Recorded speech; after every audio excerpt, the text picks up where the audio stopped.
Hai sahabat Soekarnois, ketemu lagi di channel YouTube Bung Karno di Ada Stories Serpihan Sejarah yang Tercecer. Kali ini banyak sekali cerita-cerita yang akan disampaikan oleh Mas Rosodara selaku penulis buku-buku Soekarno. Dan jangan lupa channel YouTube Bung Karno di Ada Stories ini akan tayang setiap hari Senin dan Kamis, dan banyak sekali nanti juga teman-teman itu bisa menyampaikan pertanyaan atau komentarnya.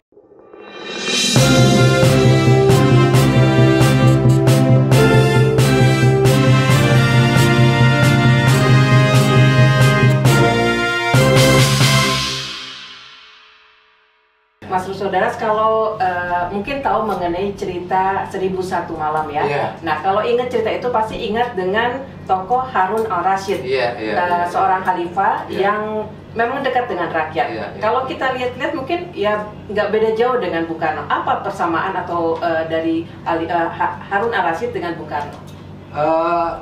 Sangat mungkin Harun al-Rasyid, tokoh 1001 Malam ini menjadi salah satu inspirator ya bagi Soekarno dalam hal bagaimana sebagai seorang pemimpin dia harus berada di tengah-tengah rakyat, mendengar langsung suara rakyat, mendengar langsung desah napas rakyat, bahkan suara terkecil pun dia bisa mendengar.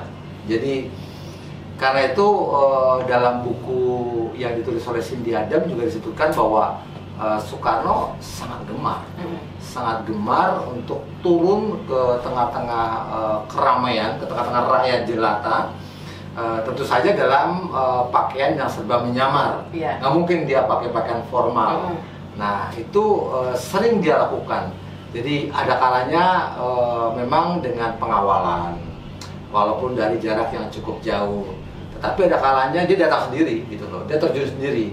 Karena Soekarno itu kan sosok yang sangat mudah dikenali lah, karena di mana-mana dia pernah pasti pakai uniform, parlente gitu ya, dengan songkok, peci atau kopiah yang tidak pernah lepas gitu ya, sehingga image rakyat tentang Soekarno ya seperti itu. Dan kita bisa lihat ketika Soekarno melepas peci, kemudian dia berkacamata, tidak memakai uniform jas kebesaran, dia cuma pakai oblong atau menggunakan kemeja biasa, orang nggak ada yang nyangka itu Soekarno gitu loh. Dia udah beda sekali, penampilannya beda. Karena itulah dia bisa dengan leluasa belusukan kemana-mana. Oke. Jadi seperti itu ya biasanya kalau menyamar, atau memang pernah menyamar dengan pakaian yang lain? Ya, dia selalu menyamar pakai pakaian yang lain. Dia tidak pernah turun ke tengah-tengah masyarakat di luar acara formal ya, dengan tidak mengenakan pakaian yang serba biasa.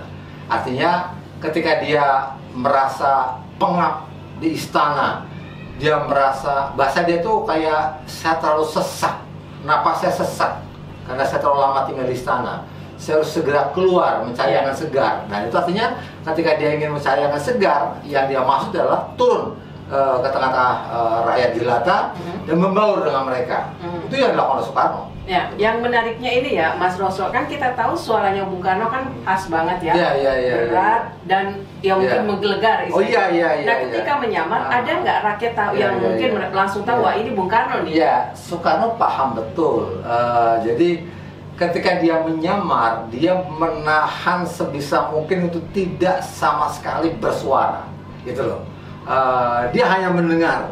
Dia sudah cukup senang ketika rakyatnya berdebat, ketika rakyatnya menggunjing, ketika rakyatnya bercumbu, ketika rakyatnya beraktivitas seperti kebanyakan gitu ya. Dia cukup senang gitu ya.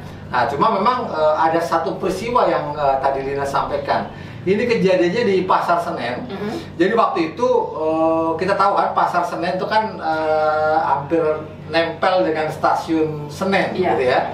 Waktu itu sempat sedang ada pembangunan gudang di Pasar Senen. Soekarno datang ke sana. Nah, ini dia lupa. Dia tuh seorang tukang insinyur ya. Dia orang sipil lulusan ITB, THS bahasanya waktu itu.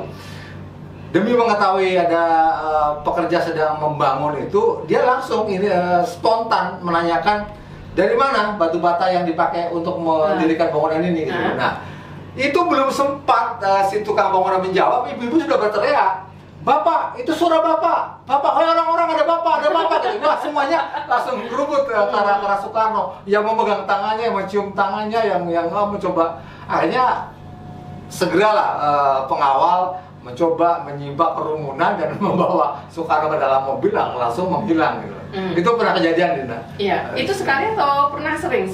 Yang digambarkan sekali, tetapi menurut saya itu udah jadi catatan Soekarno, karena setelah itu tidak ada peristiwa dia ketahuan lagi. Dan dia cukup senang ketika habis ngobrol-ngobrol, dia bahkan hobi dia tuh kan makan sate ayam. Jadi sate ayam zaman dulu itu kan pikulan ya, kemudian dibakar tradisional, disajikan dengan alas daun pisang, bumbunya tetap bumbu kacang gitu ya, dengan irisan lontong gitu ya. Dia sangat senang itu jajan sate ayam, dan makanya di trotoar saya duduk nggak ada orang tahu kalau itu presiden gitu loh. Dia nggak tahu itu. Dia senang melakukan itu. Nah, ketika ketahuan oleh salah satu rakyat bahwa itu adalah Bung Karno, selanjutnya ketika Bung Karno belusukan lagi, tetap juga dengan pernah menyamar lagi atau formal? Selalu menyamar. Yang namanya belusukan selalu menyamar, tidak pernah menggunakan uniform.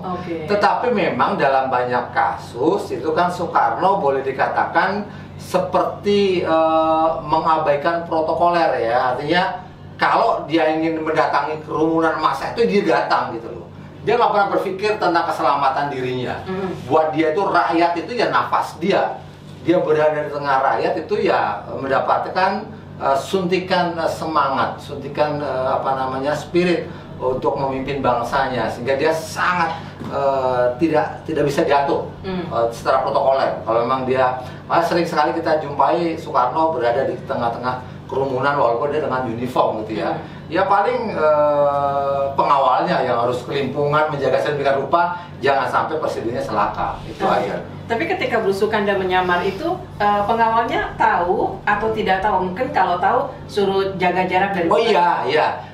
Dia tahu ketika Soekarno keluar istana mengenakan pakaian biasa, kacamata bertanduk, dia nggak mengenakan peci, pakai kemeja biasa gitu ya. Dia tahu bahwa Soekarno seperti biasa lah, dia akan belusukan. Dan ketika pada jarak tertentu dia turun, pengawalnya pun hanya bisa mengawasi dari jauh. Dia nggak mungkin dekat-dekat gitu. Apa yang pernah disampaikan oleh Bung Karno, mungkin pengawalnya atau mungkin lingkungan istana mendengar ketika hasil dari belusukan itu? Saya kira begini, kebutuhan Soekarno kalau boleh dikata adalah menyerap aspirasi rakyat secara langsung, dan ini yang kadang-kadang membuat para menteri harus super hati-hati ketika dia akan melaporkan sesuatu, karena Soekarno tidak hanya mendengar lapor dari para menterinya, tapi dia juga mendengar lapor langsung dari para rakyat, walaupun tidak melalui dialog ya, dari omongan orang-orang yang berkembang di masyarakat. Sehingga menurut saya ya itu sangat besar manfaatnya, dan sebuah keteladanan menurut saya bagi siapapun pemimpin negeri ini yang ingin mengetahui denyut nadi rakyatnya, ya jangan sungkan-sungkan untuk segera turun ke bawah gitu loh. Apapun caranya dan bagaimanapun caranya, itu ternyata penting. Jadi bisa mengetahui apa yang menjadi kebutuhan rakyat kalau begitu ya. Nah baik, jadi sahabat Bung Soekarnois, bahwa di sini banyak sekali manfaat yang bisa kita ambil dari cerita-cerita dari teladan Bung Karno. Jangan lupa bagi sahabat Soekarnois, langsung saja like, komen, dan subscribe channel YouTube Bung Karno di Ada Stories Serpihan Sejarah yang Tercecer. Selina Abdullah dan Mas Roso Daras undur diri, sampai jumpa.